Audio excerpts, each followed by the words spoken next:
인데요. 자, 동그라미 4번에 우편 사업의 경영 주체 및 관계 법률이라고 되어 있는데, 요건 좀 전에 미리 말씀드렸죠. 자, 우리 경영 주체 누구라 그랬습니까? 국가라고 했고요. 실질적으로 관장하는 건 누구라 그랬습니까? 과기부 장관이다. 이렇게 말씀드렸습니다.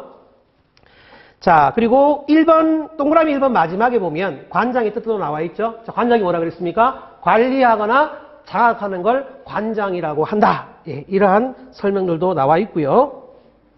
그래서 관장이라는 것은 경영 주체가 누군지, 그리고 소유 주체가 누군지를 의미한다. 자, 누가 한다고요?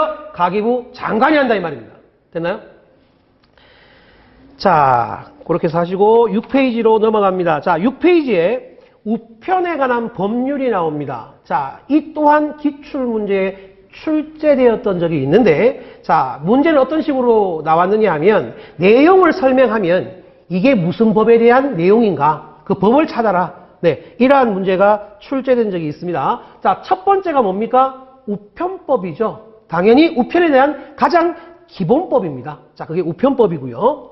자, 그다음에 동그라미 2번에 보면 우체국 창고 업무의 위탁에 관한 법률이라고 되어 있습니다. 자, 우체국 창고에서 하는 것을 다른 사람한테 위탁을 하겠다라는 거죠. 자, 그 위탁한 걸 저희가 우편 취급국이라고 합니다.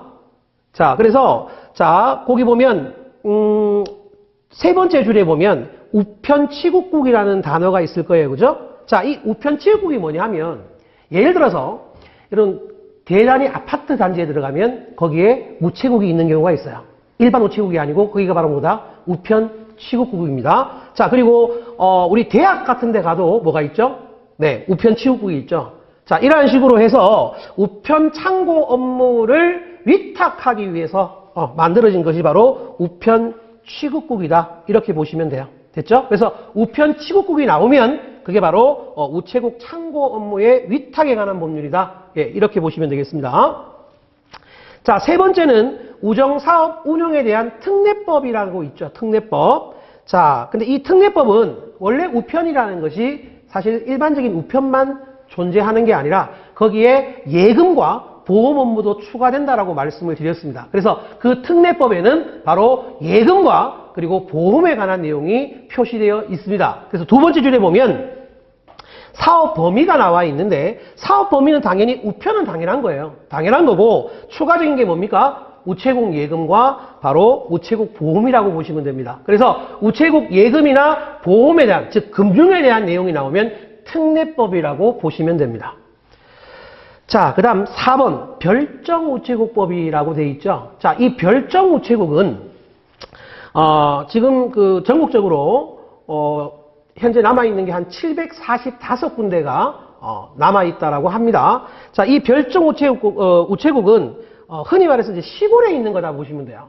그래서 모든 장소에다가 필요에 따라서 우체국을 설치할 수가 없기 때문에 저 시골과 같은 교통이 불편한 그런 지역 있죠, 그죠? 네, 그런 지역에다가 그 우체국이 없는 그 곳에 불편함을 덜어주기 위해서 국가가 이제 위임을 합니다. 일반인들에게. 그래서 건물이 있으면은 그 건물주한테 뭘 하죠? 자, 별정 우체국 해라. 그죠? 그리고 네가 직원 뽑아라. 그러면 그에 대한 임대료라든가 직원에 대한 급여라든가 너의 급여라든가 이런 것들을 지원해 주겠다라고 해서 일반인들의 어떤 자금을 끌어와서 하는 게 바로 뭐냐 하면 별정 우체국이라고 보시면 됩니다. 그래서 시골에 있는 그런 것들을 말하는 거예요. 그래서 거기 보면 별정 우체국이라고 되어 있죠. 우체국이 없는 지역의 주민 불편을 없애기 위해서 국가에서 위임을 받은 일반인이 건물과 시설을 마련해서 운영하는 우체국을 무엇이라고 하느냐 하면 별정 우체국이라고 얘기를 한다. 그렇게 보시면 되겠습니다.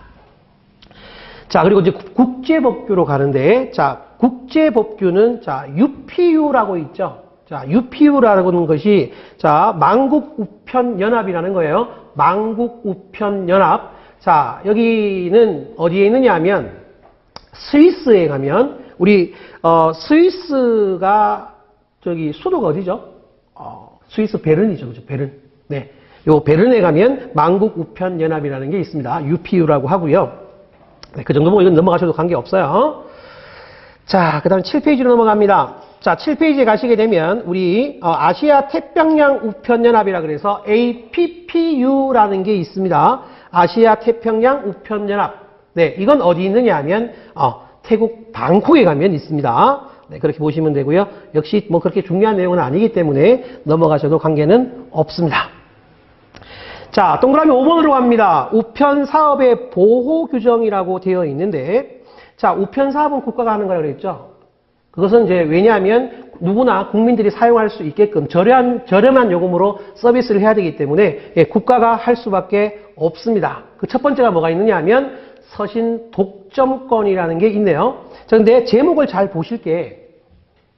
자, 좀 전에 우편에는 서신 등이 있다라고 말씀을 드렸습니다. 그죠? 자, 등에는 뭐가 있다 그랬습니까? 서적도 있고, 신문도 있고, 정기 간행물도 있고, 여러 가지가 있었죠. 그죠? 자, 그런데 요 서신에 대해서는 오직 국가만이 할 수 있다.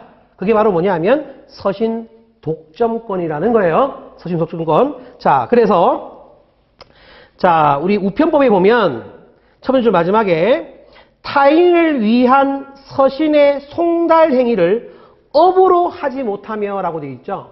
자, 업이라는 건 뭡니까? 내가 수익을 목적으로 직업으로 할 수 없다. 네, 그렇게 보시면 됩니다. 그래서 서신은 국가가 하는 것이지 이것을 수익을 목적으로 개인이 할 수 있다 없다? 없다라는 겁니다. 거기 이제 송달이라는 것은 운송해서 전달한다라는 뜻입니다. 그래서 앞으로 송달이라는 단어가 자주 나올 텐데, 송달이란 운송해서 전달하는 그러한 기능을 송달이라고 얘기를 합니다. 자, 그래서 요 우편법에 보면, 자, 타인을 위한 서신의 송달 행위를 업으로 하지 못한다라고 명시되어 있기 때문에 이것은 바로 서신 독점권이 누구한테 있다? 국가한테 있다라는 걸 명시하고 있는 거죠. 자, 그래서 세 번째 줄에 보면 서신 독점권이 누구한테 있다? 국가한테 있음을 말하고 있습니다.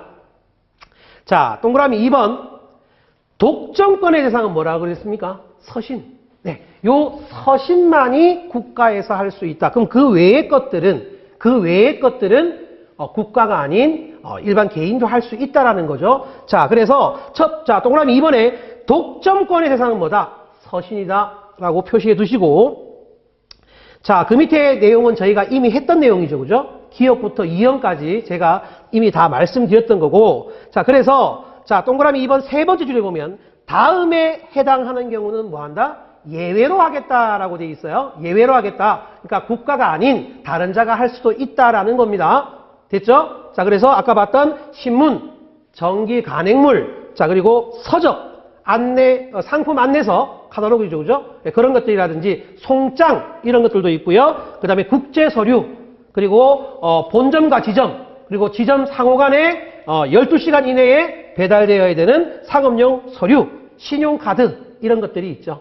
그래서 여러분들 왜 신용카드 같은 거 이렇게 배달 올 때 보면 일반 업체에서 배달이 와요. 그죠? 그런 것들은 국가가 아니더라도 할 수 있다. 이런 말입니다. 됐죠? 그래서 독점권은 서신에만 있다. 그래서 서신 독점권이다. 이렇게 보시면 되겠습니다.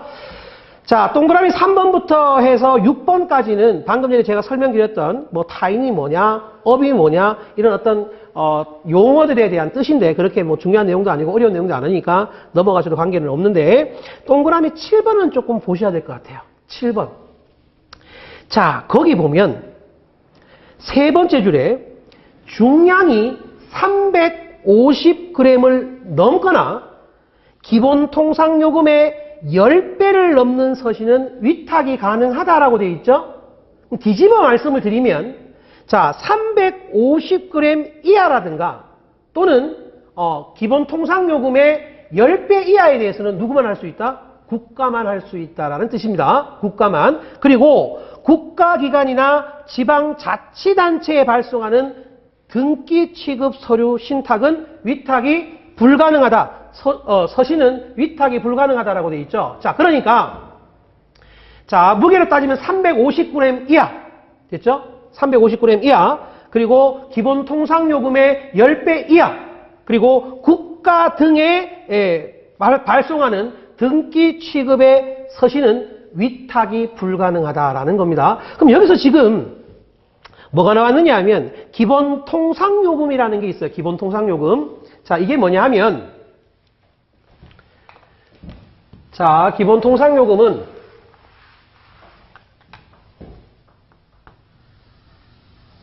자, 무게에 따라서 자, 3g부터 시작을 합니다. 그래서 최소 몇 g이냐 하면 3g이고요. 자, 3g에 시작을 해서 우리가 5g까지는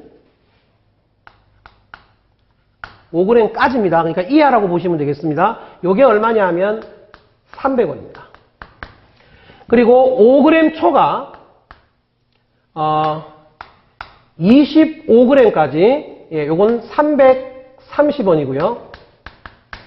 자, 그 다음 25g 초가 50g까지가 얼마냐 하면 350원입니다.